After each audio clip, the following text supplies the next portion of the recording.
സാറേ ഞാൻ കണ്ടത് കൃത്യമായിട്ട് ഓർഡറിൽ പറയാം സാറേ. കുറേ ചോദ്യങ്ങളായിരിക്കും എനിക്ക് കൺഫ്യൂഷൻ ആവും സാറേ. ഞാൻ ഇങ്ങനെ വെള്ളം തിളപ്പിച്ചിട്ട് ഞാനിങ്ങനെ നോക്കുമ്പോൾ കുട്ടിയോടെ നിൽക്കുന്നുണ്ട് സാറേ. ഞാൻ അത് കഴിഞ്ഞിട്ട് അതിൽ ചായപ്പൊടി ഇട്ട് ഇങ്ങനെ നോക്കുമ്പോൾ കുട്ടിയോടെ നിൽക്കുന്നുണ്ട് സാറേ. ഞാനത് കുറച്ച് പാൽ ഒഴിച്ച് തിളപ്പിച്ച് ഞാനത് ഗ്ലാസ്സിൽ ഒഴിച്ച് ഞാനിങ്ങനെ അടിക്കുമോ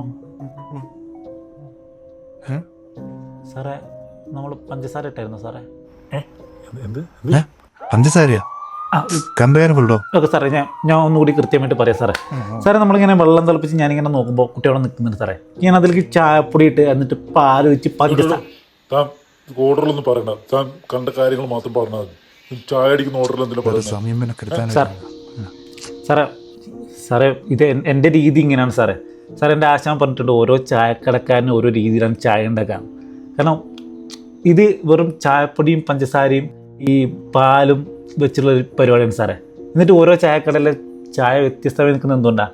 അത് ഉണ്ടാക്കുന്ന രീതി കൊണ്ടാണ് സാറേ. സാർ ഈ അബുവിൻ്റെ ചായക്കട നോക്കി വന്ന് ചായ കുടിക്കുന്ന ആൾക്കാരുണ്ട് സാറേ. അബു ഞങ്ങളിപ്പോൾ ചായ കുടിക്കാനാണ് ഇവിടെ വന്നത്. അബുവിനെ അങ്ങോട്ട് കുളിപ്പിച്ച് എന്തിനാ?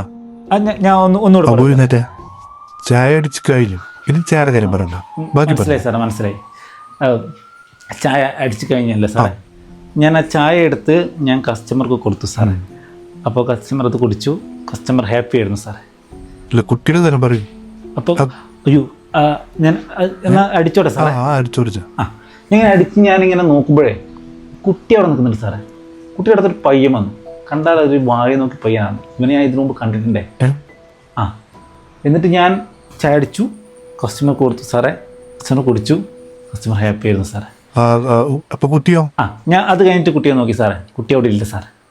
അപ്പോൾ കുട്ടി കൂടെ പോയി? ഇല്ല, അതറിയില്ല സാറേ. ഞാൻ കണ്ടത് കൃത്യമായിട്ട് പറഞ്ഞിട്ടുണ്ട് സാറേ. ഓ കൃത്യമായിരുന്നാ പോകും. കൃത്യമായിരുന്നു.